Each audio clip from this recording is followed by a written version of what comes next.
future trends, deep insights, industry leaders. This is the iGaming Next podcast with your host, Karolina Pelc.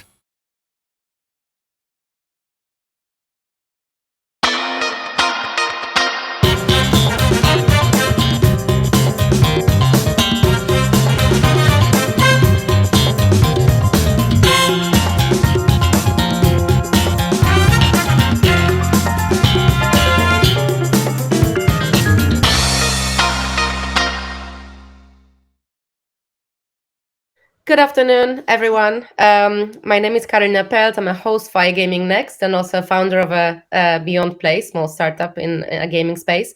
I'm back this year with the very first episode of the podcast. And today I've got Dermot Smurfit as my guest, CEO of GAN. Welcome. Thanks for making the time. Thank you. Delighted to be here, Karolina. Appreciate the opportunity. No, absolutely. We had a little chat before, so I'm very excited to follow up sort of on air and introduce this whole history to our listeners. Obviously, GAN has been a lot in the news very recently towards the end of the year, but also throughout the year with various acquisition launches of new product verticals, a lot of exciting stuff happening, which I want to cover. But where I really found a sort of a super interesting bit is the history of yourself and GAN and how you got into the industry, because I'm a big believer in skill-based gaming and obviously in a multiplayer gaming. So having seen someone do this so early, such a bold move many years ago, I wanted to know sort of how it came about. Why did you guys decided to enter the industry with that product and how it went? Wow, well, that's basically tell me the history of everything over the last 20 years. I mean, this is the 20th year of GAN, formerly Game Account Network, and before that, GameAccount.com. So I'm going to have to invoke the way back in time machine, take us all the way back to, the 11th of December 2002, when GameAccount.com was launched as a website. You could sign up, create an account, create a game account, very much intended, as I recall, for online games as opposed to anything to do with online gambling. So the original business model 1.0 was to put money into an online account, let people transact against that account. And the first game was a golf game. And then in the preceding years, we added many different categories of skill-based games. Most of them were single player, because they're technically much more straightforward than doing asynchronous multiplayer gaming in the web frameworks that are available to you, like Shockwave. Anybody remember Shockwave? Hopefully some of your audience are old enough to remember Shockwave. But Shockwave was one of those terrible downloaded installs into your browser, obviously superseded by various different versions of Flash, and then itself superseded by HTML5. But I remember very well. The first golf game was a 4-player game, and lots of people wanted to sign up and play it, and it was all very exciting. But unfortunately, it took some time for us to realize that the economics of very slow turn-based multiplayer skill-based games just didn't really stack up. And we tried pretty much every type of classical skill-based game. We tried 8-Ball Pool, which is fantastic. We came up with a brilliant game. Shout out to Sam Lawrence and Nick Clark, the developers, for doing that incredible game. And that kind of won the hand in marriage of Paddy Power back in the day, which is just an emerging online sports gambling giant. And some of the Paddy Power employees had come onto our site and really enjoyed playing that game. And they said, hey, any chance we could somehow figure out how to integrate your system with ours and get that game launched for Paddy Power users on paddypower.com. So very much on brand for them. So that kind of started the journey into the world of B2B. And so as we progressed through 2003, 2004, we moved progressively from direct-to-consumer B2C into B2B supply of multiplayer skill-based gaming content to various different UK-oriented sports betting companies like UK Betting PLC, if anybody remembers that, the Sporting Bet European business, of course, Paddy Power, and then ultimately William Hill, I think, in 2006. And I'll call 2006 as kind of the high watermark of skill-based gaming at a time where you had a lot of excitement going on in the London Stock Exchange and equity capital market. You remember that 888 Holdings came public at the time. Party poker was a big noise. And then, of course, it all kind of came crashing down in October of 2006 as the UAGA piece of legislation was tacked onto the Port Security Bill. And then, lo and behold, overnight, as I recall, about $5 or $6 billion worth of shareholder value was just wiped out literally overnight. And the US shut down, and it all got very, very scary in the US. And thankfully, we've never we'd never done anything in the US, and we knew that having kept our nose clean and not launched online casino or been in the US or done sports gambling in the US, that in the future we would have a clean bill of health in order to enter that market. Because of course America is going to regulate one day, and it's just around the corner and has been for years and years and years. But eventually it did start to happen in 2013. So I wanted to say, was the US always the dream, the plan? It was always obviously the largest market it was actually from our sports gambling clients and executive sports gambling clients, many of whom did in fact have US gamblers betting on sports. And they would tell us all these apocryphal stories of, guys, you just don't get it. Americans just bet more. They have more money. They bet more money. And they're just the best category of customer to have in the whole online universe, whether you're looking at fairly murky waters out east in Asia, or whether you're looking all the way through to the North American market. So yes, we kind of knew just through industry scuttlebutt and being a B2B provider that one day we needed to get to the US. Right, but we're talking. You've entered, I think, the casino business around 2010, right? Like the online casino. Well, it was 2007. It was April 2007. We launched our first game of roulette, and it kind of we become so inured to the idea of online games and people playing online games for money that they would generate basically $1 per day, right? So your average revenue per daily active user was basically $1. And that was sometimes you could change that a little bit. Maybe you could get excited about getting $2 or $3 per day out of a player. If you're doing some skill-based version of solitaire, which has just got a faster cycle rate, things like that.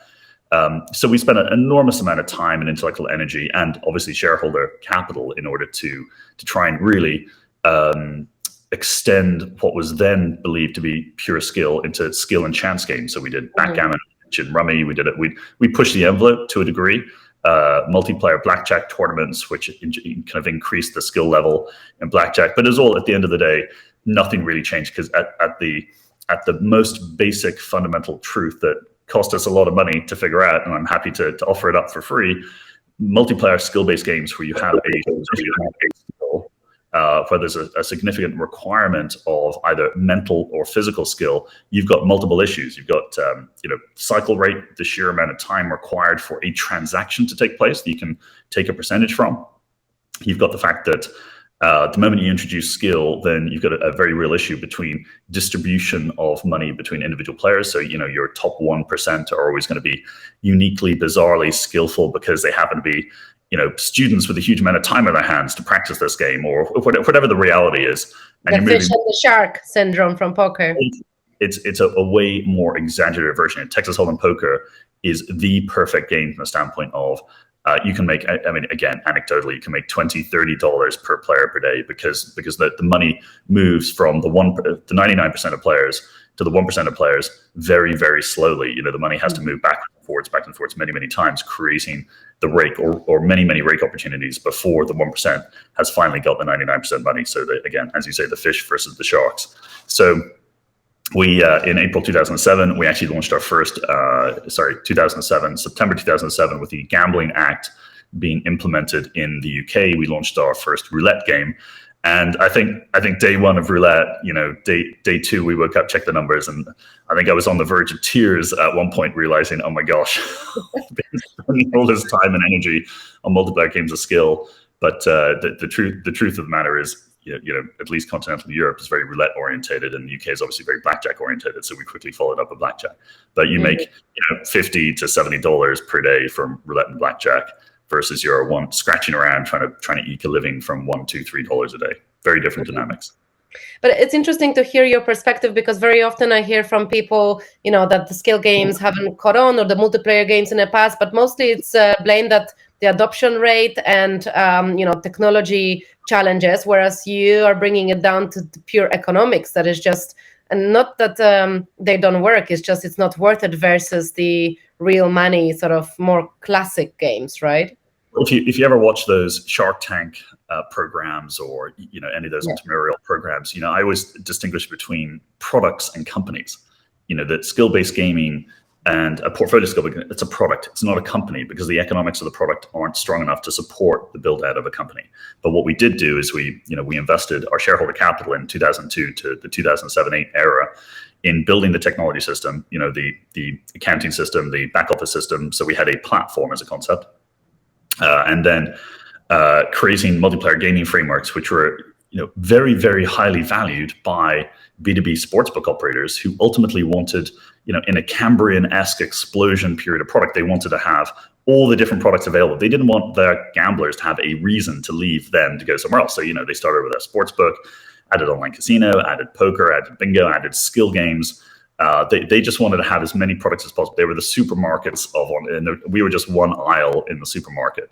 And you can only really do that. It's very, very hard to be standalone when the economics is so slight, because of course you're out there as a B2C operator competing for the same online casino demographic, effectively, people who play games online and want to win money. I mean, there's a slightly different demographic on skill-based gaming. It's much more poker oriented, with a significant overlap in the sports betting demographic as well, because it's competitions and it's all very masculine and lots and lots of fun, but very disposable. So skill-based gaming are very dear to my heart. I'm a video game geek. Right inside me is just a video game geek. And I think I have 5 virtual reality headsets. Here, but in fact, here you go. Here's one of them right now. Shall we jump to the metaverse version of the podcast? Well, interestingly, we've started with the pandemic. We've started experimenting with VR meetings, and I would encourage anybody who hasn't tried Oculus Quest 2 specifically. I'm not a lover of Mark Zuckerberg necessarily. He's obviously extremely clever, but he's putting a huge amount of capital behind the practical nuts and bolts engineering implementation of a credible consumer VR. We actually came out with a VR application back in I think it was G2E in October of 2016. We actually developed in Unity and published a VR casino for one of our clients here in the US, Empire City Casino. And you could download this gigantic software application onto your PC if you're one of the tiny, tiny number of people who had a VR device. And you could wander around in a virtual casino and you could see actual slot machines in VR and then press them and play the games displayed on 2D, in 2D versions on the 3-dimensional slot machine screens. But, everybody who downloaded it, the number one bit of feedback was, can I have a gun and can I rob the casino? So eventually we said, okay, it's an interesting audience, super niche-y, and it's not the right product. Actually, it's going to be a video game construct in my view for many, many years to come. I think at some point it will return, because as you said, like the lack of access to the device that you need to fully experience this, and the cost of the device, right? Like I have a good friend, Alexander, who also built a VR casino, and it also didn't really fly because just not enough people had the devices. But when you see stuff that NetEnt has been doing a couple of years ago with their Gonzo's Quest sort of VR type of game, it really did appeal to me. So I think at some point where the adoption is higher, I think we'll see a return. As you say, the VR calls for sort of, being able to have a bit of more of a story and influence on it. But they're too heavy, Karolina. These have to be like chunky sunglasses, right? Ladies with long hair are not going to wear these things. It's a fact. True. It's heavy. It runs out. But this is pretty amazing. You don't have to plug it into anything. It's hands-free. But yes, eventually it will happen, and all the engineering challenges are in flight being solved. So I'm a big believer in the future of VR. I'm just not sure necessarily how you address it immediately today. Yeah. But for collaboration, it's very interesting. You should try collaborating with people. And we've got offices now all the way out to Tel Aviv and working backwards in Tel Aviv, Estonia, Sofia, Bulgaria, UK, East Coast, West Coast, America, and collaborating in VR with a VR whiteboard. Super nerdy, but great fun, and actually does work. So we'll definitely try. We try all kinds of things with our team because we're experimenting with different avatar solutions. So we looked at, I think there was one very new sort of metaverse collaboration work space where you log in, and it's from the Alexis Ohanian 776 fund. They've invested in that. So because I followed them, I immediately checked it out. It was a pretty cool experience, especially when you're a fully remote team, and that gives you sort of the perception of getting together to a certain extent.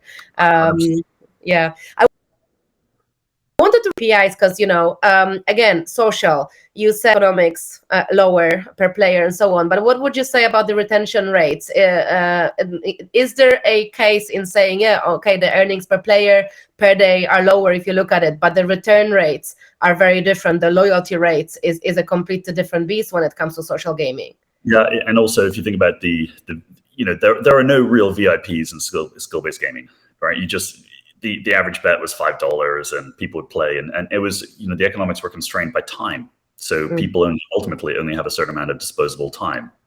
I'm not sure what you do for 2 hours every day, but we had some people who would play hours and hours and hours online, usually retired people or college kids. But at the end of the day, that was still measured in single-digit hours every day. So maximum you're going to get a yield per player per hour of 30, 40 cents. Then you have an upper limit. Hence that whole $1, $2, $3 a day ARPDAU conundrum. So you don't really have VIPs. You don't enable VIPs in many forms of skill-based gaming. Poker is obviously a different animal, so I'll put that to one side. But in the social casino market, you do have extraordinary VIPs. And for me, social casino, at least, why does social casino work principally in North America and Australia? And the answer is because you've got no-fly zones for real money online casino. Okay, the industry kind of knows that, and it's been what I call a proxy demand product, just as daily fantasy sports was a proxy product to serve by proxy the demand for sports gambling in America. You could advertise it in most states nationally. So too is social casino gaming. Social casino gaming is of appeal to a certain proportion of slot players who are necessarily frustrated by the absence of iGaming legislation enacted in their state. We've only got iGaming legislation in 6 states in the US at the moment. We're up and running in 5 of them. And I think you're going to see quite a large substitutional effect between social casino gamers and real money iGamers. But we also, we're one of the few companies that has social gaming products up and running in a state like New Jersey, as well as real money online casino in a very major way in New Jersey. And we can actually see and track people bouncing between the two. So there is a coexistence between the two. And if you look at it as a general statement, your social casino gamer, if they monetize in a month, will lose $200 in that month. And when I say this, I mean spend money on virtual credits and then lose those virtual credits or virtual currency or coins or whatever playing their game. And you're really selling just time on device.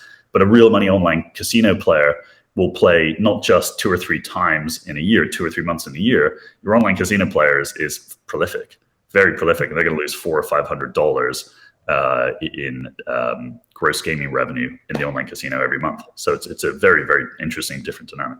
Well, it's interesting that you say that, the reasons why social casino has grown in popularity so much, because I've read multiple reports in the past that I disagree with, where they said it's completely different breed of players. The social casino gamers are different gamers than real money. You're completely right. It's complete. Okay, so let's be clear.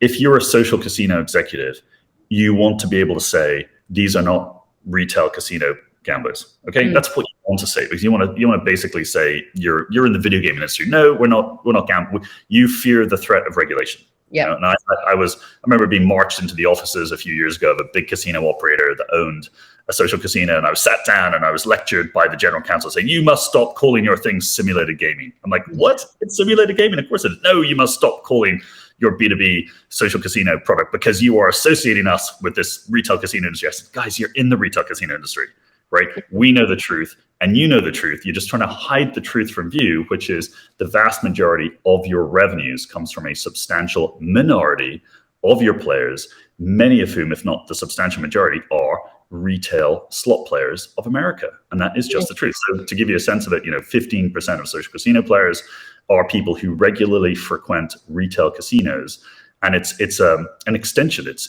incremental wallet share for them above and beyond whatever they're spending in the retail gaming channel. So there's a lot of nonsense in the industry, and it's part of every experienced executive's job to try and shine a light on things. And the emergence of social casino gaming, a $4 or $5 billion market a year, dominated by many of the large class 3 slot machine designer manufacturers, which is a no-brainer, because what they're doing is they're serving the demand that exists within the retail casino gaming patrons to play online when they leave the casino and go home or at work or wherever they play.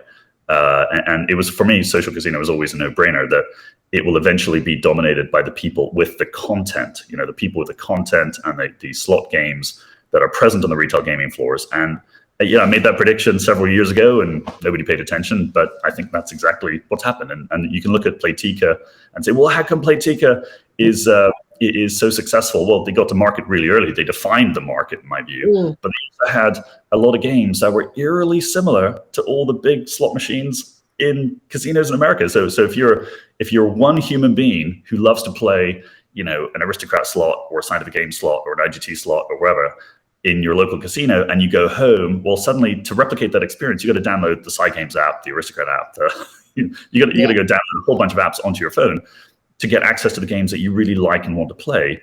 But some social casino app operators, for many, many years, until I think they were clamped down on, they had near carbon copy facsimiles of, there's buffalo, or it's called something slightly differently, but it looks purpley. There's a buffalo horned animal and it's all purple. That looks kind of like buffalo to me. Yeah. And I think there was a lot of predatory intellectual property infringement that took place over a very, very extended period of time. Yeah. And a lot of that gets cleared out. Apple and Google are pretty good at responding to legitimate complaints for IP infringement and in clearing house, but they keep on spreading up it's like whack-a-mole. But I think there's an interesting possibility for sort of, as the market opens up to iGaming regulation, the real money gaming will slightly cannibalize the social casino gaming in those states where it becomes available. At the same time, if the challenge becomes overcome, because from what I understand, the social casinos often are not able to offer the same versions of the actual popular games from online, because not many of the slot developers make their games fully native, where they can go into those apps. If that at some point becomes sort of less of a challenge, and there are fully native versions that can go into a social gaming app, that could make the social casino grow again with the new type of content that is very almost identical to the ones that they see in retail and in online. Look, it's entirely possible. I mean, there's a huge amount of innovation in the industry and really, really smart people, clacking away at keyboards in all corners of the world, coming up with crazy, brilliant new ideas. Social casinos are, 1 part video game experiences and 2 parts, a facsimile, a proxy demand product for retail gaming demand.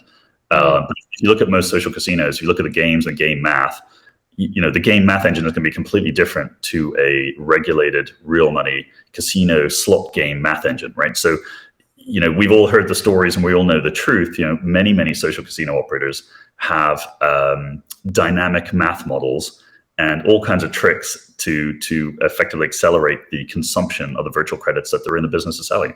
So sometimes to get a customer online and playing a social casino app, the very first game, the very first experience, you're going to get 150% return to player payout. So the experience seems, oh my God, this is so much better than playing in a casino. And then over time, the return to player, 150%, then finally below 100%, and starts to chew through the accumulated currencies. You've had everything from RTP wars or kind of theoretical hold wars between the social casinos. You've had massive inflation. I remember the first social casinos would offer you $5,000 worth of free fake chips, and now it's 10 million, 15 million, 20 million. Where do you stop? It's kind of a bit race to the bottom, if you will. Mm-hmm. But it's a very, very engaging experience. I mean, social casinos are incredible software constructs and brilliant video game mechanics overlaid on top of the core gameplay.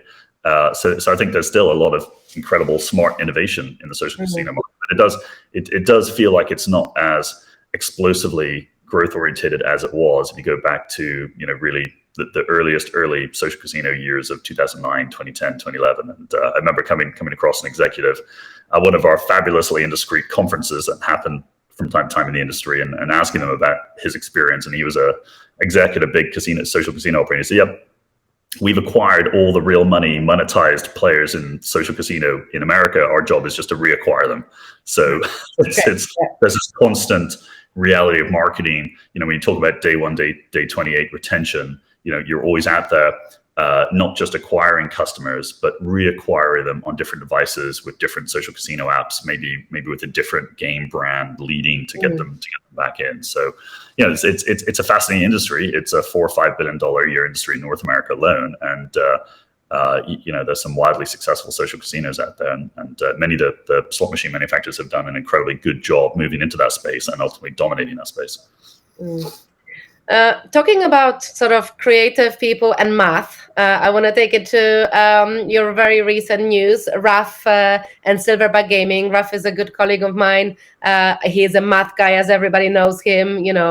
Previously founder of Cayetano. So not many people know the history of the company. So maybe you could give a couple of words of opinion, sort of why this acquisition, how do you choose the studio, and how does it fit into your overall strategy to win the US market?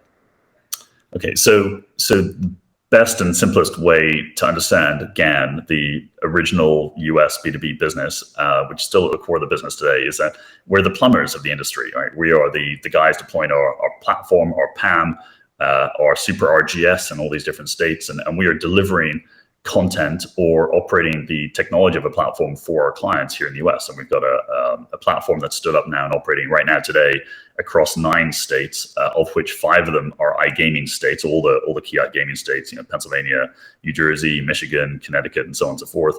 But we have, the distribution that I think content developers really need and are really struggling with. There's a reality that distribution in America, it's not as simple as set up your servers in Malta, switch them on, and plug them into all the B2C operator systems that are out there, or work with an aggregator. It is incredibly fiddly and extremely difficult. And I think there's an increasing awareness in European international circles how hard it is, not just at the standpoint of getting licensed for gaming in these states, which is a terrible experience for anybody who exposes themselves to licensing. It's an incredibly invasive process, put it that way. And a lot of international people are not really used to that. I've been licensed for gaming now since 2014, and I've got untold numbers of licenses, and I'm always signing documents and producing bank statements and that's just a reality of being here in the US. But that's one of the things that we take care of by bringing Silverback into the GAN family. The licensing requirement disappears. We're helping them with the certification of the products that they're developing and have developed. We get to build their technology into ours, and that gives them instant, not quite flip a switch, nothing in the industry is flip a switch, but it gives them access to the distribution network that we built up patiently. And I think if I look at the guts of $1 billion in GGR that we delivered here in the US to all of our clients, we are one of the largest online casinos in America today, and we will continue to be one of the largest online casinos for many, many years to come. And that's all off the back of working patiently to set up and move from state to state to state with our clients and for our clients, everywhere from the fairly what I describe as the origin story for online gambling in America in New Jersey back in 2013, where we all excitedly switched on our systems in November of 2013, only to find that payments were broken and geolocation was tricky and all kinds of things didn't really work as well as they did in Europe. And it took a long haul to try and figure out some of the basic blocking and tackling of how to make online gambling work, or online casino gaming work in the very first state. And I always tease a lot of people when I come across them and they say, "Oh, how did that New Jersey thing work out?" And I said, well, ultimately it worked out brilliantly. You had one market in 2013 and 2014, but everybody was disappointed. It was a $100 million GGR market in 2014, and everybody just shrugged and moved on with life and said, "Oh, well, that didn't work." New Jersey tried everything. They even tried online gaming for crikey's sake. So don't bother with that. It's tiny and it's broken. But the real true value of New Jersey iGaming was unlocked by these patient progressive optimizations to make things work better and reduce the friction associated with creating your online account, getting money in, and then letting people get straight into the game. And it sounds ridiculous to anybody who just has European experience, where setting up a Malta website or Isle of Man website, it's kind of shrug factor 5. It's not a big deal. The whole platform accounting systems are very straightforward. But in the US, it's extremely tricky. And every one of these states has got their own requirements, whether it's certain restrictions on self-exclusion or certain regulatory frameworks. So having run the GAN platform from New Jersey, then into Pennsylvania, then into a whole bunch of other states, it kind of increases the scarcity value and the inherent value of the technical asset, which is a proven, scalable, multi-state platform, which also offers, and this is unique in the B2B world, at least at the moment, one app, one account balance. That's an important distinguishing factor.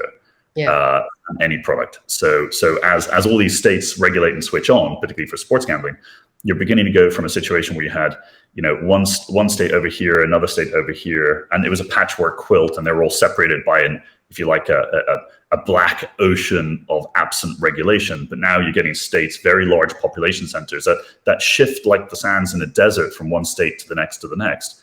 And you need to have that capability to enable your consumer who just wants to download an app onto their phone, and they want that app to work in any state that they're in.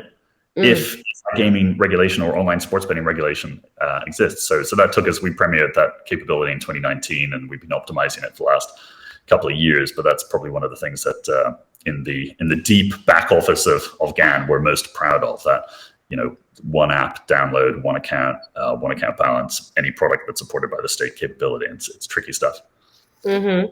And tell me now, with your expertise in the US market, where do you believe the differentiation lies for a company like yours when it comes to content? Who do you think are the future winners? Is it the big IP owners, because obviously the legacy retail titles that are and still going to be doing very well, or is it about innovation and educating the market about what's already flying in Europe, the likes of megaways and high volatility, and waiting for the streaming trend to really kick off in the US? Where do you think the industry is going? Is it going to mirror what happened in Europe, just at a different pace, or is it a different market completely? It's a very, very different market, right? It's just incredibly different. Look at Novomatic and those kind of games that are very insanely successful in Western and Central Europe.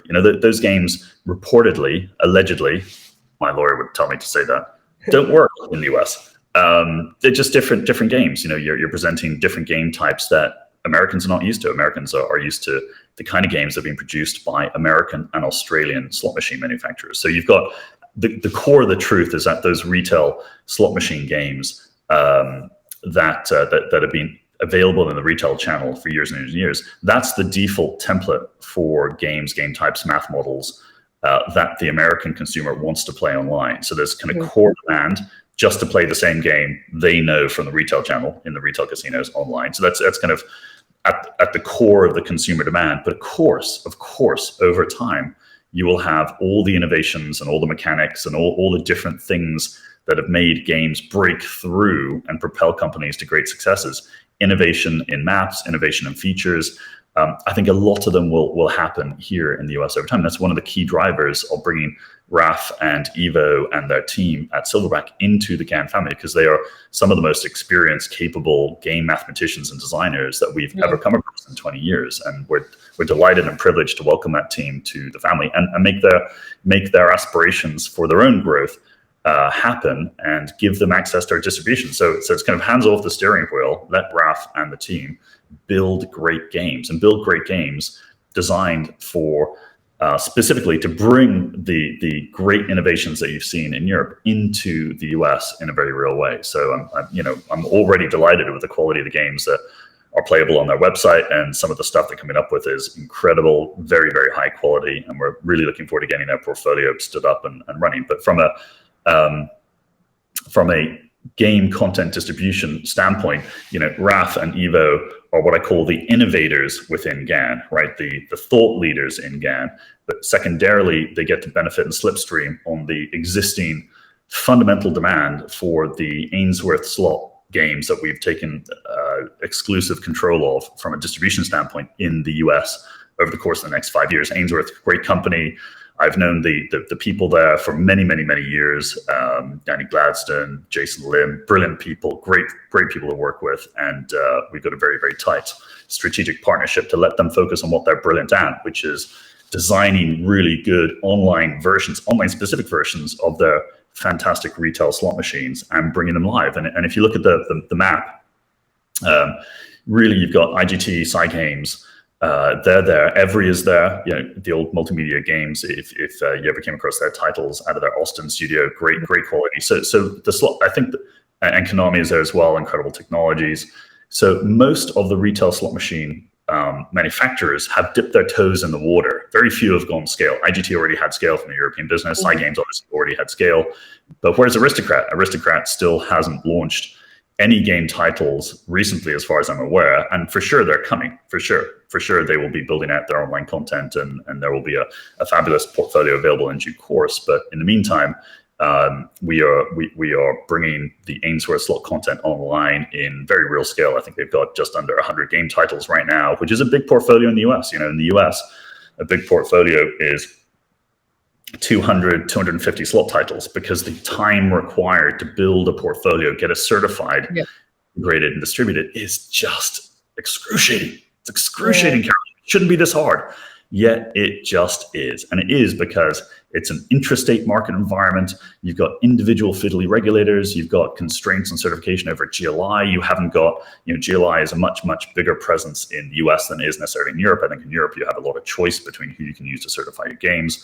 And many of the states also have their own in-house technical testing laboratories, which are a great way to create jobs in the state. And those technical testing laboratories are pretty much bandwidth constrained. I don't think any regulator would mind me saying that. If they do have a technical testing lab, then generally it's a very slow-moving, stop-start, digestive process to consume and excrete these online casino games into the live operating markets, which is one of the reasons why the New Jersey market itself is, what is it, 8 years old? Eight years and change, and yet even the most populous online casino that we power and deliver to one of our clients has only got 1,400 slots on it. Compare that to the thousands of slots available in the mature, hyper-mature markets of Europe or the UK. And I know, but I would say that the hundreds of slots and competing general number of games is old-fashioned.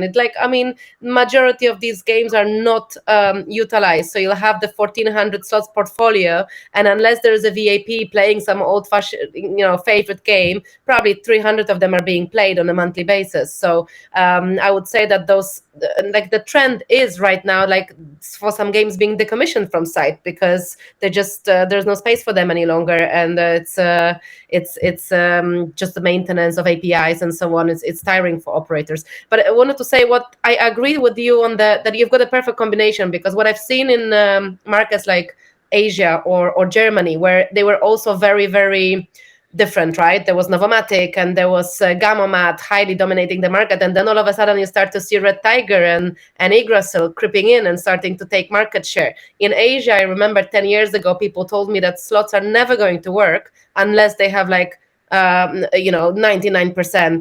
RTP, because they just don't want to play games where they can't win. And it was now you see the titles from Europe doing really, really well in Asia. Obviously, it's a different market because it takes a lot more inspiration from the West. But I think with your plumbing sort of roots, supplying the IP and the well-known game maths, you're carving a perfect route to deliver the innovation and educate those players, and so that the games from Silverback can catch on, Yep.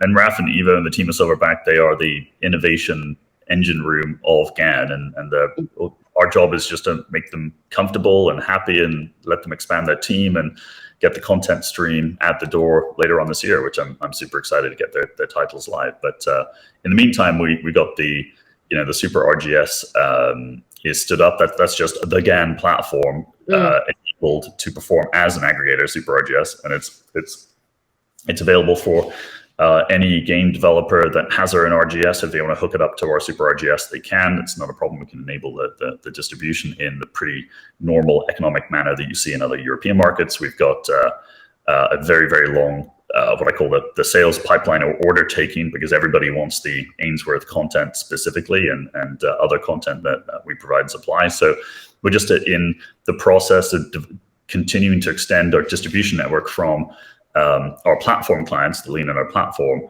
to others that have either in-house proprietary tech or lean on other third-party B2B tech as their platform, just to expand from this market share to serve the entirety of the market. I think we'll probably, pretty quickly by the end of this year, I'll be surprised if we haven't done commercial RGS integration deals with every one of the major B2C operators. There might be one or two exceptions to prove that rule, but it's when you have content that every online casino manager in America describes as must-have content, then you have what it takes to get that all-important technical integration done. And contracts take forever, and integrations take forever, and fairly smart ways of making them simple, but at the same time, every B2C operator in America has got a very long list of to-do things, and adding extra RGSs, unless it's must-have content, is not necessarily at the top of the list of priorities. So people want to get their content into the largest of B2C operators in America, then we are one way to play that. But again, that's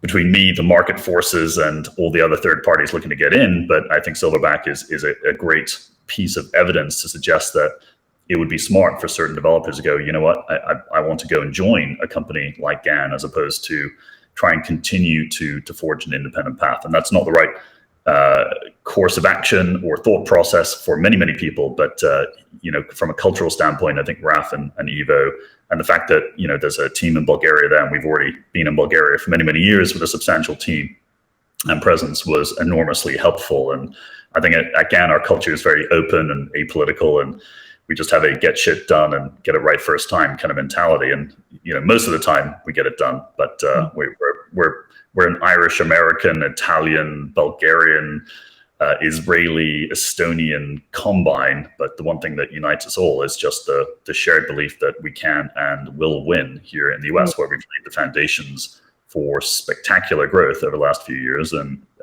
we see that expanding even further with the launch of Ontario coming up in a few weeks' time, which is super exciting. I can't tell you who it is that we're launching in Ontario, but it's a big boy, and it's another exciting opportunity. And I think from the standpoint of the market, Ontario, just across the border from Michigan, really is being treated and perceived to be very similar operationally, technically, economically, as just another American state.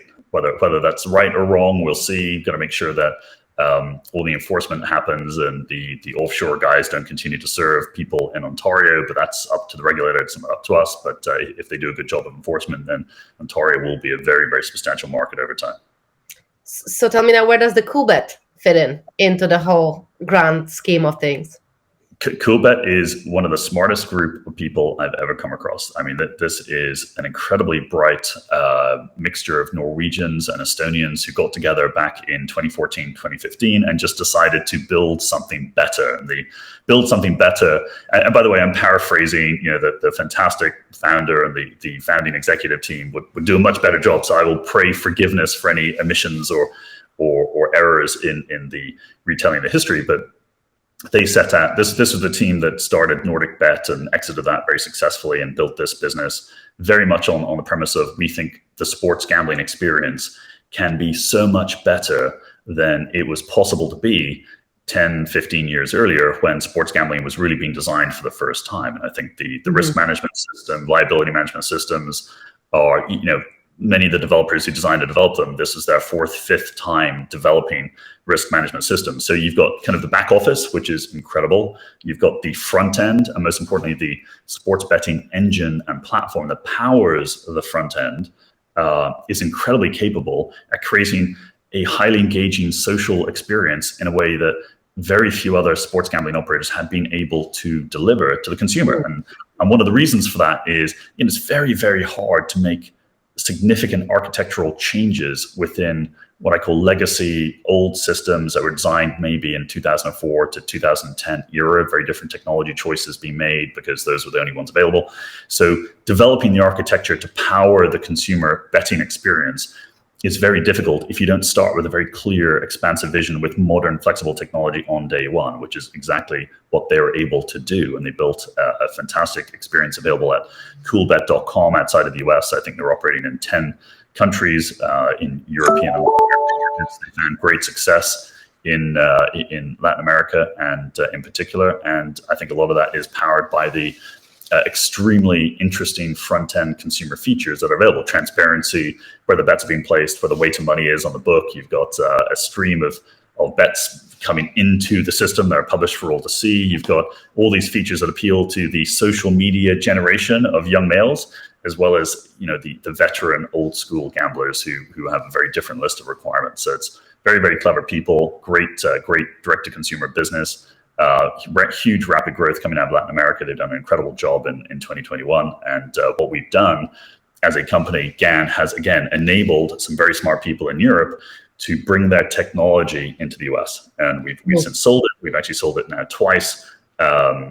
Station Casinos, otherwise known as Red Rock Resorts, is kind of our marquee client for all of the Coolbet sports betting capability. And we'll be launching them later on this year. And that's probably one of the most exciting new client relationships that we've had in years. And we will be powering a very, very large retail and online sports betting experience in the Silver State of Nevada, which is one of the, what I describe as the inner sanctums of gaming in America. And it's our first real money, significant penetration, if you will, of this inner sanctum. So it's from a corporate standpoint, looking back 20 years and 11 years pecking around in the US, trying to figure it all out. It's a high watermark of personal achievement for me that GAN is going to be powering the technology needs for station casinos in Nevada. Very, very, very substantial business today. And I think with our Coolbet capability, GAN Sports capability, it will be even better again. So watch this space, but that's a heavy lift that's unfolding right now over in Estonia and in Las Vegas. It sounds really exciting. I'm going to start wrapping up soon because I've taken a lot of your time, Dermot. But it sounds like while 2021 was really the year where you guys were collecting your tools and your sort of magic sort of source, 2022 will be where you start reaping the benefits. And it also sounds like you're not getting out of our news feeds anytime soon with your exciting announcements. So thank you for your time. I'm also happy that I'm talking to Ralph, and maybe at some point we're going to be able to show you a right combination of multiplayer and real money gaming slots, and whether that works. I've always wondered why multiplayer slots or multiplayer table games, I mean, they've been tried again and again. I'm just 100% convinced that the consumers want that as an experience, but I've seen loads of really innovative runs at it. I would personally love to see exciting innovations, multiplayer gaming emerge. And there's beyond play, No, I'd love to show you. When you're in London, we should get together for a coffee. I'll show you a demo, but Ralph saw it, and hopefully we're going to be able to test it with their games pretty soon. But yeah, meanwhile, thank you so much for the time. It was super interesting. I think your experience is right up my alley because I'm so interested in the history of how you guys started in the industry. Well done on all your achievements. Also in the Miami office, Florida, pretty cool place to have an office. So a lot of people are moving there, and it's been an incredible privilege to set up the team there and see it blossom so quickly. Yeah, cool. All right. Thank you very much. And I hope to see you when you're in London. Good luck with everything. And thanks everyone for listening. Thanks, Karolina. Take care. Bye-bye.